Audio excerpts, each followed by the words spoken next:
Olá, sejam muito bem-vindos a todos vocês aqui para essa nossa nova iniciativa da Escola do Gás, que é o podcast do Gás, que nós vamos entrevistar autoridades, vamos entrevistar fornecedores, pessoas importantes para o segmento, para levar informação para você, revendedor, para você que trabalha numa distribuidora, para você que tem uma instalação de gás. Nós vamos levar tudo isso através do podcast do Gás. E hoje nós estamos inaugurando, né, esse podcast com o nosso convidado, que ele é formado no curso de formação de oficiais da Academia da Polícia Militar do Barro Branco. Ele é especialista em proteção contra incêndio da Escola Superior de Bombeiros de São Paulo.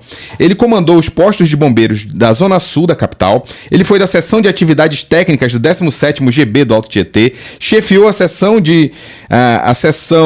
e foi analista de projetos de segurança contra incêndio na divisão de análise centralizada. Ele também tem mestrado em ciências policiais de segurança e ordem pública pelo Centro de Altos Estudos Superiores e atualmente é chefe da seção de fiscalização e auditoria do Departamento de Prevenção de Segurança contra Incêndio. E ele ainda faz parte do Comitê Brasileiro de Combustíveis, que elabora as leis e revisa as normas técnicas da ABNT e também revisor da IT número 28. Queria dar as boas-vindas aqui ao Capitão Melchiori. Muito obrigado por ter aceitado esse convite para estar aqui conosco. Eu acho que é de fundamental importância levar informação de segurança, levar informação do Corpo de Bombeiros, levar informação de acidentes que ocorreram já com o GLP. E nós estamos aqui hoje para isso. Eu queria lhe dar as boas-vindas e passar aqui para as palavras iniciais. Olá, muito obrigado, Marcelo. Eu agradeço a oportunidade, acho bastante válida essa sua iniciativa, parabenizo, inclusive, e estamos aqui à disposição.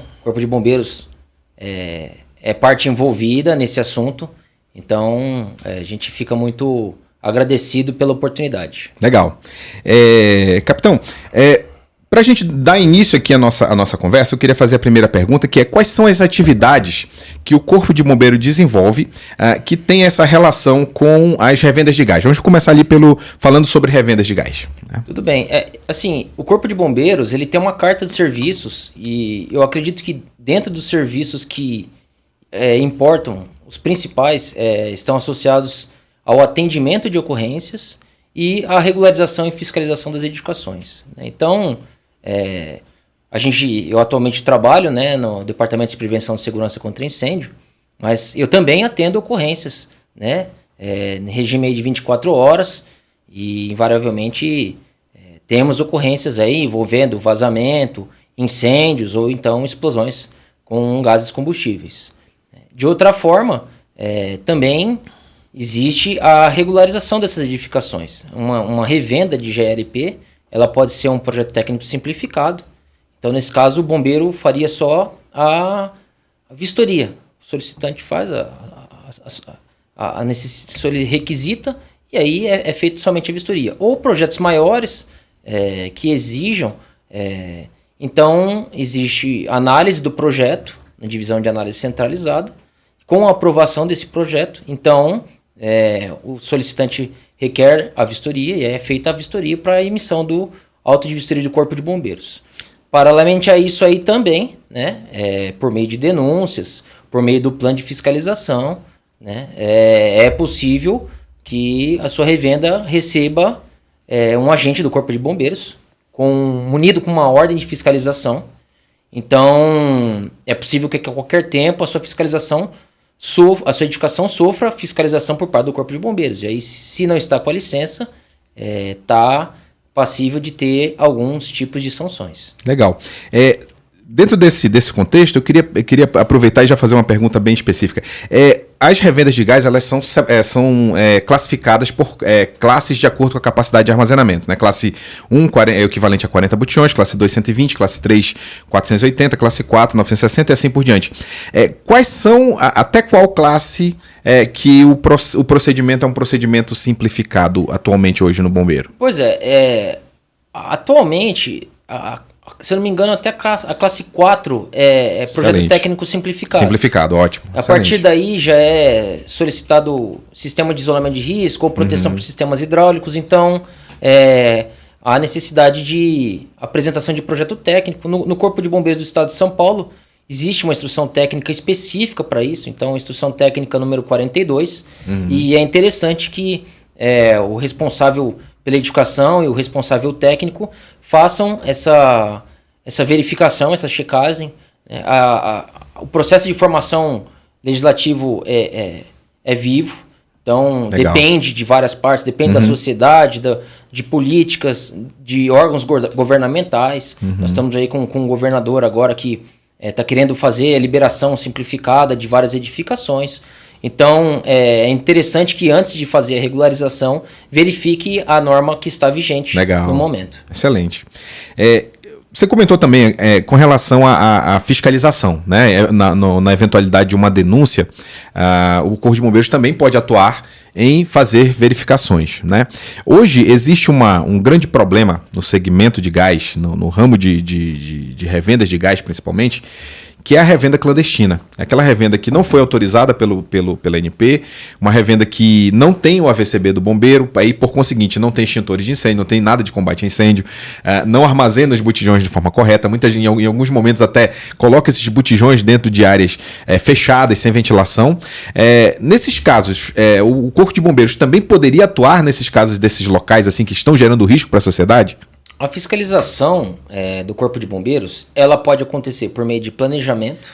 Então, é feito junto a uma seção estatística, a quantitativo de incêndios, o risco potencial, os problemas principais, as últimas ocorrências atendidas, né? Isso tudo é colocado junto de uma curva de Gauss, é aplicado o teorema de Pareto. Então, existe um plano de fiscalização. Legal. Onde as edificações elas sofrem a fiscalização. Agora, também podemos receber denúncias através de órgãos, né, por requisição judicial, Ministério Público, Prefeitura, e nós também temos o Fale Conosco. No site do Corpo de Bombeiros existe lá o link do Fale Conosco, onde é possível mandar sugestões, dúvidas, críticas e também fazer a sua denúncia. Nesse caso aí, as pessoas que são conscientes podem fazer a qualquer momento a sua denúncia. Obviamente que fundamentada. Você olha, tal endereço, tal local, pode ou não se identificar, não é necessário se identificar. E aí o Corpo de Bombeiros fará uma triagem e invariavelmente vai mandar a fiscalização para o local. Legal, bom saber. Tá vendo aí você, revendedor? Se você está incomodado com revendas clandestinas que estão aí levando risco à sociedade, você pode fazer denúncias também para o Corpo de Bombeiros. A gente está falando aqui especificamente de São Paulo, mas eu acho que nos outros estados também, né? A nossa audiência aqui alcança o Brasil inteiro, mas eu acho que os bombeiros dos outros estados também devem ter algo semelhante que você possa fazer nesse processo. Agora, deixa eu lhe fazer uma outra pergunta agora especificamente com relação às normas técnicas e às instruções técnicas dos bombeiros, né? A NBR 15514, ela foi revisada, depois de 10 anos da criação dela, ela foi criada em 2007, depois de pouco mais de 10 anos, 2017 a gente começou esse processo de revisão, com a participação da comunidade GLP, da comunidade técnica, participação do próprio Corpo de Bombeiros de São Paulo participou também dessa, você participou de algumas reuniões, né? E outros oficiais também participaram, depois desse tempo, passou por todo o crivo de consultas públicas e tudo mais, e ela foi publicada em 2020. 2020 ela já valeu. E tem hoje uma exigência um pouco mais elevada, um pouco maior na instrução técnica número 28 do que na NBR 15514, na versão atual, que é a versão 2020. E aí eu queria fazer duas perguntas, na verdade, que foram de nossos seguidores, né? Um deles é o Carlos Penetra, fez lá o nosso comentário no Instagram, né? Então, se você tiver perguntas, manda pra gente que a gente vai fazer. A pergunta dele foi: quais instruções técnicas e desde quando estão seguindo para a vistoria do atestado de vistoria do Corpo de Bombeiros? Eu acho que ele deve estar perguntando aqui especificamente do GLP, né? Hoje, como é que está funcionando? No estado de São Paulo, desde 2001, nós temos o que fala sobre GLP, a Instrução Técnica 28. Perfeito. Tá? Então, normalmente as instruções técnicas elas sofrem atualização em decorrência de alteração no Regulamento de Segurança contra Incêndio. O Regulamento de Segurança contra Incêndio, que é um decreto assinado pelo governador. Então, o último decreto que nós tivemos foi o decreto 63911 de 2018. Inclusive, foi quando o governador, à época, atribuiu poder de fiscalização para o Corpo de Bombeiros do Estado de São Paulo. Tá? Então, a instrução técnica mais vigente hoje é a Instrução Técnica 28 de 2018. 2019. Lembrando que todas as outras instruções técnicas, elas servem para que a sociedade verifique como é o andamento histórico, a evolução, né? A alteração de normas por parte do Corpo de Bombeiros, ela é bem consciente. Leva em consideração dados estatísticos, leva em consideração alterações em normas técnicas que são boas práticas de engenharia, assim como as NBS, a citada é a 15514. Após, né, há um momento, e a gente inclusive está passando por esse momento, é um momento que pode ou não haver alteração legislativa, então que é feita uma consulta pública, e aí toda a sociedade pode opinar, pode debater, discutir pontos, oferecer propostas, fazer críticas sobre o que está escrito, né? Então, isso inclusive aconteceu recente, né? Agora recentemente, a gente respondeu uma série de questões, né, no ramo do gás. Recebemos muitas sugestões de vários segmentos do mercado, responsáveis técnicos, produtores, consumidores, né? Então, bastante gente lá, olha, tal item, a gente acha isso, tal item, a gente gostaria que escrevesse tal coisa, porque ficou ambíguo, tal instituto, gostaríamos que fosse recepcionado pela NBR, né? Então, tudo isso aí é observado, é filtrado por uma comissão. Então, eu faço parte de uma comissão de estudos. Legal. Né? Então, não sou o único membro, são vários membros que vão lá, fazem parte do sistema operacional e da atividade administrativa do Corpo de Bombeiros, que tem vasta experiência. É discutido toda essa questão, dado resposta individualmente para cada uma das dúvidas, para cada uma das partes, né? E aí, recepcionado ou não as questões que foram levantadas pelas pessoas. Legal. E agora a pergunta de $1 milhão, né? Que também foi feita pelo Dione Ban, também nosso seguidor, perguntou lá no Instagram.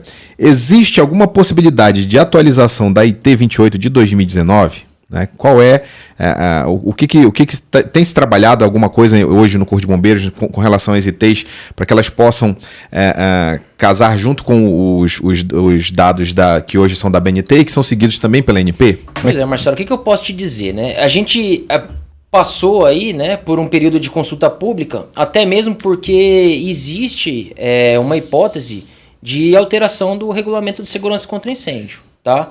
Em razão de um decreto de liberdade econômica, então foram solicitados estudos para alteração, para poder facilitar ao cliente que as edificações elas fossem regularizadas, e de outra forma o Corpo de Bombeiros trabalhou arduamente nesse sentido, buscando conciliar a facilidade com a segurança. Então nós tivemos um êxito estatístico nisso já, nesse estudo, e inclusive em boa parte busca-se que a compatibilização com as normas brasileiras, inclusive com a 15514. Excelente. Tá? Agora, realmente, quando isso será publicado, a gente não tem condições de afirmar. O que se diz temos estudos já. Legal. Estão bem adiantados os estudos, e aí a gente está aguardando aí a divisão de legislação que possa nos confirmar ou solicitar novas revisões. Legal. Essa é uma boa notícia, né, que está em andamento, que já está sendo estudado, igualar ou pelo menos chegar próximo do que hoje está a BNT na Instituição Técnica do Bombeiro de São Paulo, não só para o estado de São Paulo, mas para o resto do Brasil, porque o Corpo de Bombeiros de São Paulo ele tem um respeito muito grande da maioria das corporações do Brasil. Né? A gente conversou com muita gente, com vários bombeiros, e eles perguntam sempre para a gente, São Paulo já mudou? A gente falou, não, ainda não, a gente ainda está trabalhando lá, está fazendo um trabalho junto com eles, mas a pergunta sempre é, São Paulo já mudou? Se os de São Paulo não mudou, não vão mudar. A gente só vai mudar depois que São Paulo mudar. E esse respeito eu acho muito interessante e de fato ele é devido, né? O São Paulo, o estado de São Paulo, o Corpo de Bombeiros de São Paulo tem uma qualidade técnica bastante alta, tem profissionais de muita qualidade, tem profissionais muito qualificados e que de fato fazem estudos técnicos e que analisam os dados, inclusive também, trabalham junto com a BNT, com outros órgãos e de fato tem essa capacidade de poder avaliar e decidir. Né? Então, de fato, essa foi uma boa notícia agora, uma boa notícia aí para os nossos seguidores, o pessoal que está assistindo agora esse nosso podcast, que está em andamento já esse processo, né? Essa análise, para que eventualmente, a qualquer momento, a gente pode ter uma surpresa de novas normas que vão ser publicadas aí, que já com instruções técnicas, no caso, né? A revisão da IT 28 com os novos distanciamentos. Isso é muito positivo para o segmento, os revendedores esperam por isso, né? Nós temos aí um ganho muito grande no aspecto de redução de despesas, redução de investimentos para os revendedores, né, quando estão começando ou mesmo quando já estão operando e querem reduzir esse espaço. E isso tudo acontecendo sem reduzir níveis de segurança, né, sem de fato causar uma situação insegura para esses locais. Então, essa é uma excelente notícia. Seguindo adiante, né, a gente avançando um pouco mais agora para a gente falar de acidentes e ocorrências com GLP na casa de consumidores, como é que tem sido esses números, né? Esse número ele tem avançado? Como é que tá esses números com relação a incêndios e vazamentos atendidos pelo Corpo de Bombeiros aqui no estado de São Paulo? Soube que você já trouxe alguma estatística aqui pra gente hoje, né? Eu acho que vai ser bastante válida agora aqui, né? Pois é, Marcelo, eu acho que até você poderia mostrar aqui, se né? você tiver algum gráfico nesse sentido aí. Mostrar aqui. Dentro da série histórica aí, o que a gente pode observar, né? O que realmente, o trabalho que eu acabei fazendo, o levantamento preliminar, são dos dados aí a partir de 2018, né? E o que a gente pode observar é que houve realmente uma redução, uma boa redução, né? E também eu posso dizer que a gente está meio que estável em relação à quantidade de acidentes com incêndio e sem incêndio, né? Envolvendo GLP. Esses dados estatísticos mais recentes, eles têm o numerário deles não é tão preciso assim, né? Uhum. Nós estamos trabalhando com uma estatística oficial nesse sentido, né? Extraoficial, nessa aí que você trouxe nesses numerários, mas o modelo está em escala e a gente pode afirmar assim que realmente pelo próprio gráfico que você mostra aí tem uma grande redução nas ocorrências. Isso, a gente, assim, um dado, nesse caso aqui, um dado do segmento de gás, né, que a gente tinha conversado até um pouco aqui antes, em 95 teve um fato relevante, né, que foi o início do processo de requalificação de botijões. Então, essa redução, ela tem uma relação direta de causa e efeito. No momento em que começa o processo de requalificação, há uma redução drástica nos vazamentos e nas ocorrências de incêndio.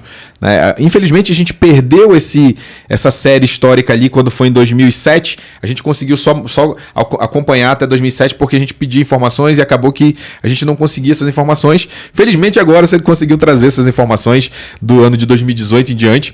E isso foi muito bom pra gente aqui, uma outra surpresa aqui pro mercado, né? A gente ter esses números aqui e mostrar que os números de fato reduziram. Se a gente comparar aqui 95 com 2023, teve uma redução de 74%, né, no número de ocorrências sem fogo, né, casos de vazamento e coisas parecidas, e de 80% nas ocorrências com fogo. Né? Isso é brutal, né? Isso é relevante demais. E, assim, a única coisa que aconteceu de relevante, de fato, nesse período foi o início e o avanço, né, e a maturação, vamos dizer assim, do processo de requalificação. Então, o processo de requalificação, baseado nesses números, tem se mostrado bastante eficiente. Aí eu acabei fazendo uma outra avaliação. Pode seguir adiante, por gentileza?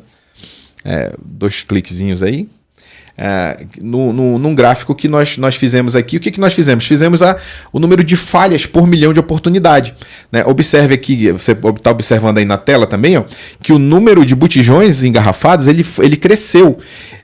Isso aqui eu só peguei nós só pegamos do estado de São Paulo para a gente poder comparar. Mas você consegue observar aí que 2018 foram envasados 81 milhões de botijões no ano de 2018. Né? E você observa aqui em 2022 que já foi para 87, 2023 83 milhões. Né? Então o número cresceu e os números se mantêm estáveis. Né? Os números de acidentes estáveis. E aqui você também observa o número de falhas por milhão. Nós colocamos esse gráfico que está na tela. Ele tem o número de falhas por milhão. Observe ali que você tem em 2018 3,61 falhas em 1 milhão de oportunidades. Em cada 1 milhão de botijões abastecidos, 3,6 acontece algum acidente ou uma ocorrência com fogo na casa do consumidor. E esse número foi reduzindo até chegar a 2022 de 1,76 e 2. E também nós fizemos no próximo gráfico que a gente vai mostrar aqui, acabou que a gente cruzou essas informações, né, nesse intervalo. Pode passar aí. que é o índice Sigma, né, do Lean Manufacturing. Quantas falhas por milhão? Só para a gente ter uma ideia aqui, nós temos... na indústria aeronáutica se trabalha com 6 Sigma, né? E observem, no nosso caso aqui, a gente pegou esses dados oficiais agora do Corpo de Bombeiros de São Paulo, comparado com os dados de enchimento de botijões de envasados e comercializados no estado de São Paulo também, e nós estamos com um índice Sigma superior a 6, né? Então estamos melhores que a indústria aeronáutica, por exemplo, né? E obviamente que a indústria aeronáutica trabalha com muita segurança e a gente também trabalha aqui com nível de segurança nesse nível, né? Nos casos de vazamento, 5, o índice Sigma 5, mas porém um Sigma 5 alto, né? Já 5.6 acima de 5.5. Então, os números de fato melhoraram muito, né? E a gente busca sempre atribuir isso aqui ao processo. A única coisa que aconteceu de diferente dentro desse processo foi o início e nesse momento aqui eu entendo que a gente esteja num processo de maturação desse processo de requalificação, né? E o processo de requalificação, ele tem vários testes, né? Um desses testes é o teste hidrostático, né? O teste que você pressuriza o botijão, né? 1,5 vezes, 2 vezes a pressão de trabalho, né? Como é que você vê assim, esse processo de requalificação de botijões, cruzando essa informação com o número de acidentes, capitão? Marcelo, o que eu posso te dizer? O fogo ele é essencial para a humanidade desde a sua gênese, né? É o que permitiu segurança, é o que permitiu conforto, é o que permitiu melhores condições de nutrição, e ele vai continuar sendo usado, eu acredito, por algum tempo.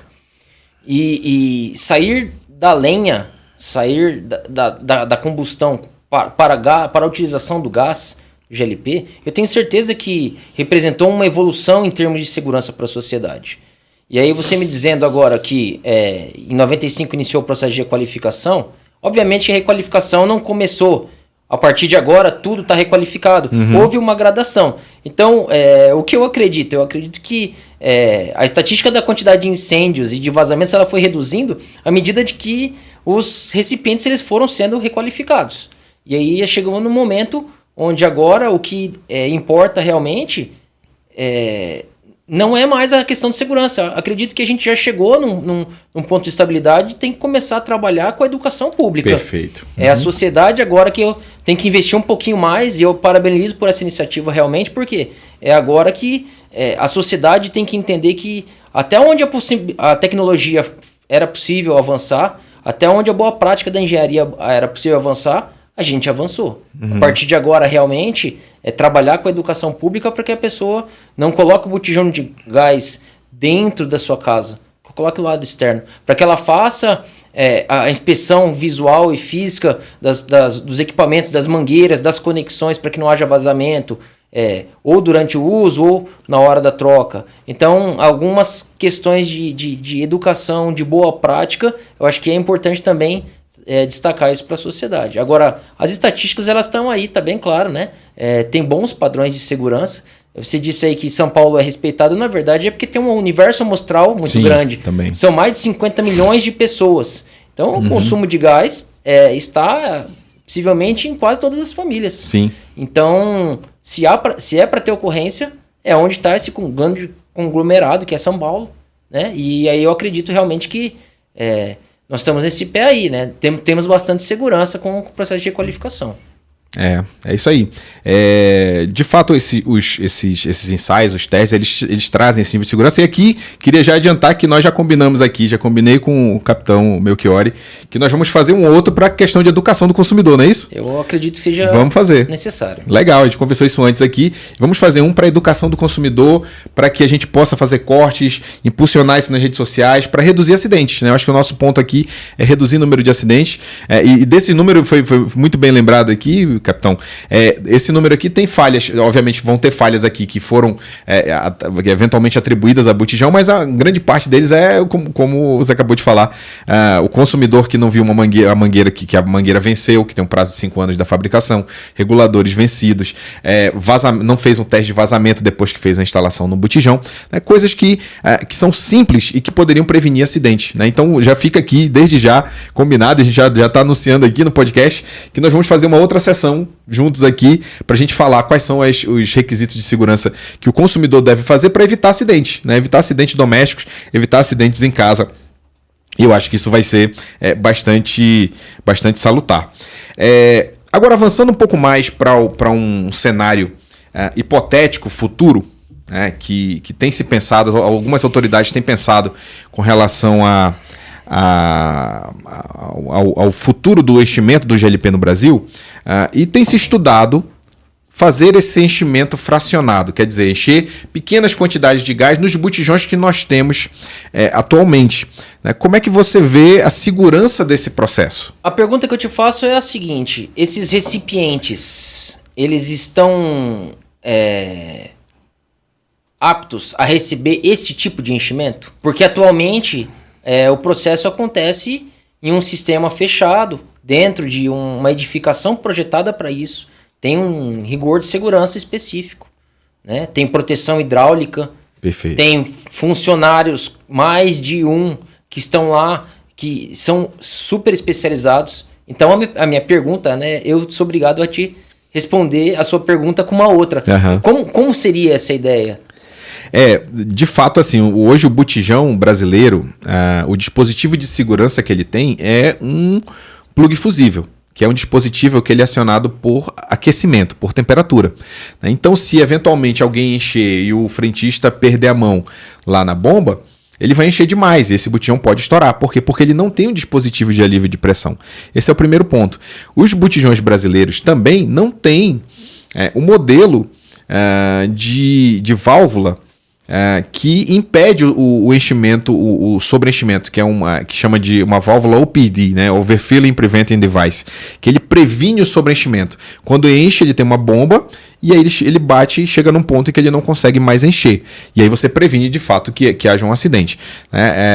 Tem muita gente hoje, por exemplo, a gente estava conversando antes aqui também sobre o Paraguai. O Paraguai está enchendo os botijões brasileiros. E eu sempre digo, e eu repito todas as vezes, que o Paraguai é questão de tempo para acontecerem acidentes graves. Infelizmente é o que a gente vai ver, porque eles estão usando um equipamento para encher um botijão que não tem os dispositivos de segurança necessários para evitar alguma ocorrência.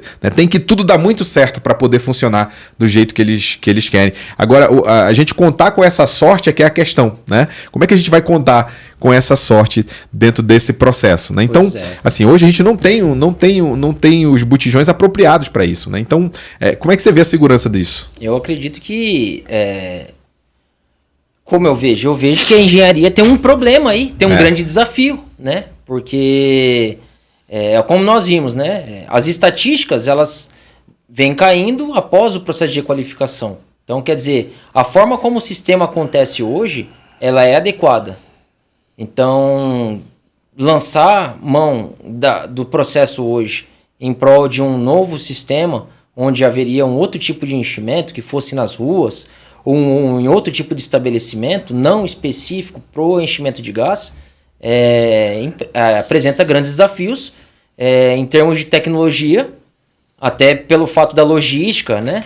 Mas também eu acredito que em termos de segurança, porque a especificidade com que é feito o enchimento e o processo de qualificação, até na entrada dos recipientes vazios, até para que eles sejam enchidos, é feita toda uma inspeção visual, física. Esse recipiente ele pode ou não passar por um processo de qualificação.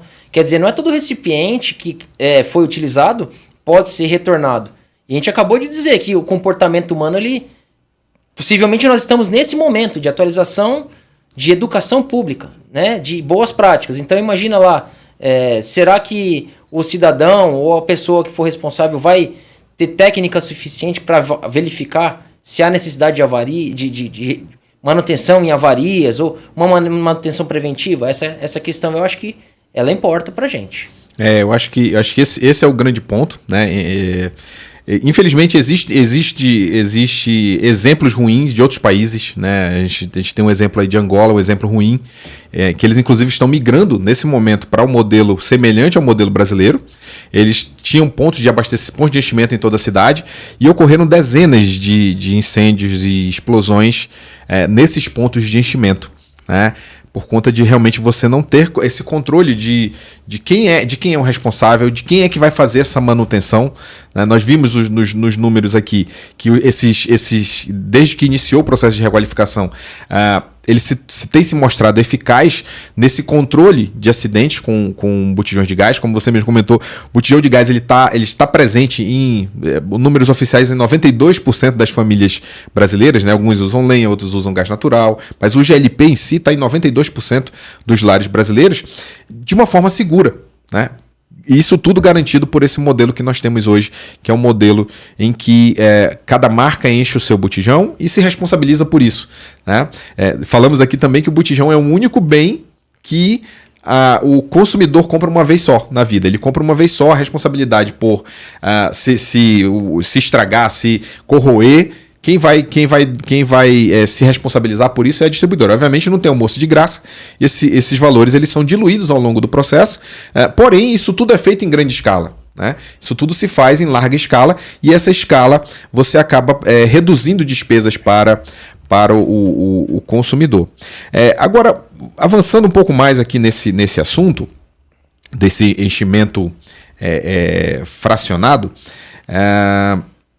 essas instalações, por exemplo, encher botijão em um posto de gasolina, como é que você vê os aspectos de segurança? O que seria necessário para que fosse seguro? Ou será que, de fato, isso não tem como ter um nível de segurança para esses casos de enchimento de GLP em postos de combustíveis, por exemplo? Então, realmente, como você falou, né, isso aí é uma ideia, é novo.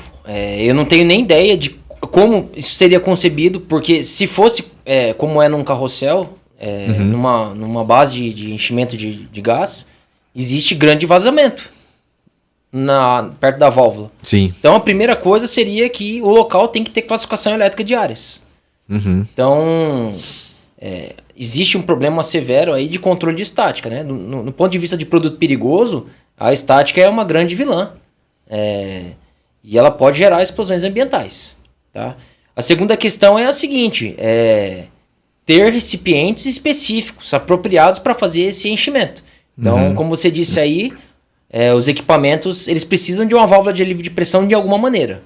Então, por mais que eu tivesse uma bomba de combustível com a válvula acoplada, ainda assim eu ia precisar de uma mão de obra especializada. Eu não sei se tudo isso seria suficiente, né? Porque a segurança é um conceito que é feito de elos. São vários elos de segurança. Então, é o equipamento correto, sendo no local correto, feito com o processo correto, com as pessoas corretas, para que... Então, assim, eu não sei se reduzir a supervisão nesse momento seja a questão mais adequada. Então, como eu volto a falar, isso aí é um grande desafio de engenharia, tá? Perfeito. A gente está numa discussão, né, nesse momento agora, né, acabamos de falar sobre isso, de redução de distâncias para botijões. Né? A gente está falando de botijões que estão armazenados, que já foram abastecidos, já foram envasados na distribuidora e estão armazenados. A gente está nessa discussão para redução de distância. Agora você imagina de fato a gente ter enchimentos, né, ao redor da áreas urbanas das cidades. Né? Então, de fato, você tem aí um nível de segurança a ser avaliado. Né? O GLP, na sua fase liquefeita, quando ele vaza no ambiente, quando você está enchendo, você está lidando com gás na fase liquefeita, ele se expande 270 vezes. Então ele é 270 vezes mais perigoso, né, do que o GLP numa fase vaporizada, quando vaza uma partícula por vez, quando vaza, por exemplo, na casa do consumidor, quando vaza numa revenda, que você consegue controlar esse vazamento e fazer com que ele seja um vazamento na fase vapor. Né? Então, tem muitos desafios, de fato, dentro dessa questão. E assim, hoje a gente tem, de fato, um modelo que tem se mostrado seguro, né? E que a gente já está pensando, inclusive, em avançar para reduzir ocorrências, avançar no aspecto de educação do consumidor, de fato. Né? Que ele possa colocar o botijão na posição correta, que ele observe mangueira e reguladores, e assim por diante. Agora, acho que tem um vídeo aqui que a gente colocou, né? De um vazamento, né? Júlio, você pode dar um apoio pra gente? Um vazamento que ocorreu, se eu não me engano, isso aqui foi na Coreia. Isso aqui foi um vazamento de GLP e um ponto de abastecimento. Vamos dar um play aí?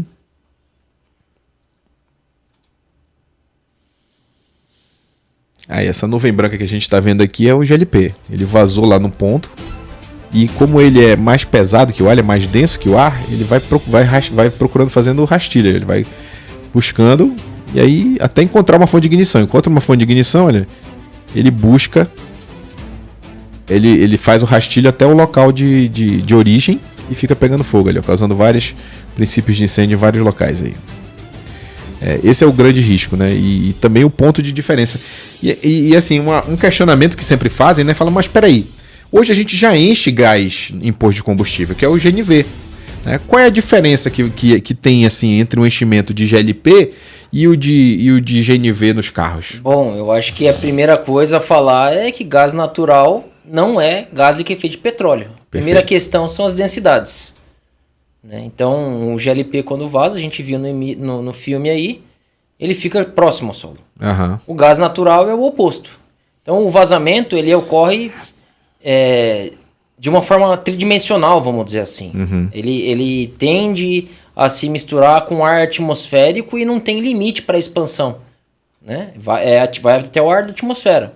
Já o GLP não. Ele fica numa concentração meio que, vamos dizer assim, confinado pela pressão atmosférica. Perfeito. Então, grandes vazamentos vai acontecer. Esse exemplo aí, né? Uma névoa até encontrar eletricidade estática ou então uma fonte de ignição, a mínima que seja, para atingir o limite superior ou inferior de inflamabilidade, né? E aí pode dar essa explosão ambiental que nós vimos. Então, a primeira questão é o tipo de gás. Uhum. A segunda questão são os dispositivos de segurança. Então, o P13, como você bem disse, ele não tem válvulas de segurança, tem alguns requisitos de segurança específicos. O GNV já está consolidado. Ele é utilizado nos portas-malas dos veículos, né, ou em outras posições, mas tem dispositivos de segurança específicos para isso. Sim. E em momento algum a gente vê vazamento de gás natural quando está abastecendo o veículo lá. Uhum. De outra maneira, não poderíamos ter utilizado perto de bomba de combustível. Não faz sentido eu misturar vapor de líquido inflamável com um gás combustível, né? Isso aí gera uma mistura que não é nem possível prever as formas de acidente que são. Então, dispositivo de segurança, tipo de gás, né? O comportamento humano. Então, o botijão de gás ele pode ser manuseado facilmente. Então, manipular um botijão de gás é diferente de manipular um veículo, onde eu tenho uma autoridade de trânsito competente, tem vagas destinadas. O frentista não vai deixar o automóvel ser abastecido com o carro ligado. O carro fica desligado, até por dispositivo de segurança. Então, tem uma série de questões aí no ramo da engenharia que fazem com que não haja similaridade alguma entre o gás natural veicular Perfeito. e o gás liquefeito de petróleo. Perfeito. Tá? Esse ponto é um ponto fundamental, um ponto importante e que tem muita confusão, né? A gente vê regularmente aí nas mídias, aí, nas redes sociais, casos de acidente que a pessoa confundiu o GLP com gás natural, né? Pegou o botijão, a conta que ele fez? Ele falou, eu vou encher meu botijão, o botijão está custando, sei lá, R$100, 110, 100 e alguma coisa. Se eu for no posto de gasolina e encher com gás natural, vai dar R$2 o metro cúbico. Eu vou ganhar dinheiro com isso. E já teve casos de pessoas que fizeram uma ligação clandestina, transferindo o gás do recipiente de gás natural, né, do GNV, para o botijão. E explodiu completamente a parte de trás do veículo e parte do posto e tudo mais. Esse tipo de acidente aí, ele é até impressionante, porque ele evidencia a diferença dos energéticos. Quer dizer, quando se fala em gás natural, o potencial, a quantidade de caloria liberada é diferente. Então, até o cidadão que vai utilizar o GLP e o GN, ele precisa fazer uma conversão no equipamento. Então, se é o fogão da casa dela, ou se é um aquecedor de água, um aquecedor de passagem, precisa ser feita uma conversão. Né? A gente verifica aí na internet uma grande quantidade de vídeos amadores, eu diria até que muitas vezes de maneira leiga, faça assim, faça assado, converta você mesmo seu equipamento na sua casa. Precisa ter alguma responsabilidade Sim. social aí, A educação pública ela tem que atuar efetivamente, porque o comportamento humano ele vai influenciar diretamente no risco associado a esse energético, que é produto perigoso, classificado pela Agência Nacional dos Transportes, mas que é utilizado e que a gente concordou lá no início que ele é fundamental para a vida, para alimentação, para conforto, né? Então, é importante evitar que a sociedade possa infringir isso. Então, muitas vezes, entra aí o Estado, ou a responsabilidade acadêmica, os acadêmicos, né, os responsáveis técnicos, fazendo intervenções necessárias para regrar a conduta humana e evitar que tenha esse tipo de desastre. Legal. Eu acho que assim, esses são pontos importantes que a gente pode levar, e esse é o objetivo principal, né, do podcast do Gás, a gente levar esse tipo de informação para a comunidade em geral, né, tanto para os revendedores, distribuidores, quanto as autoridades, né, dos riscos que podem serem gerados por conta de eventualmente uma mexida, buscando talvez reduzir alguma coisa no preço do gás, o que na prática a gente percebeu já aí ao longo do tempo que isso não aconteceu. O Paraguai, por exemplo, fez algumas mudanças e isso não aconteceu, mas o ponto principal é quanto vale uma vida, né? Quanto vale um acidente? Quanto vale uma situação em que você tem envolvimento de pessoas, né? Felizmente, as ocorrências que a gente tem acompanhado, elas não têm tanto envolvimento de pessoas, né? Mas assim, o processo, como funciona hoje, tem de fato gerado uma segurança adicional, né? A gente percebeu isso ao longo do tempo, desde 95, quando começou esse processo de requalificação e avançou nessa direção. Então, de fato, a gente tem aí um grande desafio nesse momento de poder mostrar de forma técnica, né? E por isso nós chamamos o Corpo de Bombeiros, que é muito técnico, principalmente o Corpo de Bombeiros de São Paulo, e você também, Capitão Melchiori, que conhece bastante o segmento de gás, já está inserido nesse processo há algum tempo e já entende do que de fato está falando, né? E para a gente poder também ter esse debate aqui, acho que foi bastante válido. Fico muito feliz com a sua participação aqui, fico muito agradecido a você e a instituição Corpo de Bombeiros de São Paulo que atendeu prontamente o nosso pedido. Nós fizemos um pedido semana passada, né? E tanto você quanto o Corpo de Bombeiros aceleraram o processo para que a gente pudesse estar aqui e fazendo esse momento aqui de levar informação para a sociedade, né? Queria agradecer imensamente você aqui e passar a palavra aqui para você para fazer essas considerações finais, hein? Marcelo, eu novamente eu parabenizo a iniciativa, importante. A internet ela facilita muito os meios de comunicação, facilita a divulgação. Eu acho fundamental atualmente a gente trabalhar com a educação pública. Como você bem disse aí, o processo de qualificação, há evidências de que ele realmente reduziu incêndios para mais da metade. Então, o processo como está hoje, ele tem aí estabilidade em quantidade de níveis de ocorrência, talvez por causa do comportamento humano. Como você bem disse aí, são raras as vezes onde a gente verifica numa base de enchimento ou numa área de revenda de P13 incêndios. Você também mostrou ali, não acho que no mês passado, retrasado, um incêndio criminoso que aconteceu numa revenda, né? Mas aí foi incêndio criminoso, foi constatado. Sim. Agora, os incêndios que eu realmente atendo são os incêndios, as explosões, as vítimas, realmente elas estão associadas ao comportamento humano. Né? É a família que colocou o botijão de gás lá dentro, aí achou que acabou o gás e foi dormir e largou o registro aberto. E aí, quando de manhã cedo acendeu a luz, houve uma explosão ambiental. É a família que utilizou o gás inadequado. Então, colocou lá um energético e aí o aquecedor de passagem estava convertido para outro tipo de gás. Então, houve combustão incompleta, a família morreu asfixiada. Então, ou então, o morador, ele coloca o recipiente, percebe que o recipiente está vazando. Aí, ele tira o recipiente e coloca do lado de dentro de casa. E aí, no outro dia de manhã, ele fala assim, deve ter parado de vazar. Acende a luz ou acende o fogão para fazer o café e há explosão ambiental. Então, assim, a gente tem uma estatística de explosões ambientais e de vítimas decorrentes de incêndio em GLP, mas o que a gente percebe é que a maior parte delas está associada ao comportamento humano e o que tem hoje, em termos de segurança por parte dos produtores, dos revendedores tem padrões de segurança com os quais o Corpo de Bombeiros está confortável atualmente. Excelente. Tá? Excelente. Eu agradeço muito a oportunidade e nós estamos à disposição para novas dúvidas, eventuais outras experiências que nós podemos trocar. Né? Ao cidadão aí da revenda, saiba que toda a legislação do Corpo de Bombeiros está no site, na aba Segurança contra Incêndio. Né? Então, é importante saber que a legislação em vigor toda é de domínio público. Nós estamos trabalhando realmente para harmonizar toda a legislação com as boas técnicas de engenharia, então também harmonizar a legislação da instituição do Estado de São Paulo com as normas da ABNT. E em caso de dúvidas ou sugestões ou mesmo denúncias, utilize o dispositivo do Fale Conosco. Nós vamos ficar contentes em atender o seu chamado. Excelente. Muito obrigado, capitão. Tivemos muito boas notícias aqui hoje, né? Tivemos a notícia de que as normas estão sendo estudadas e eventualmente vão ter uma revisão.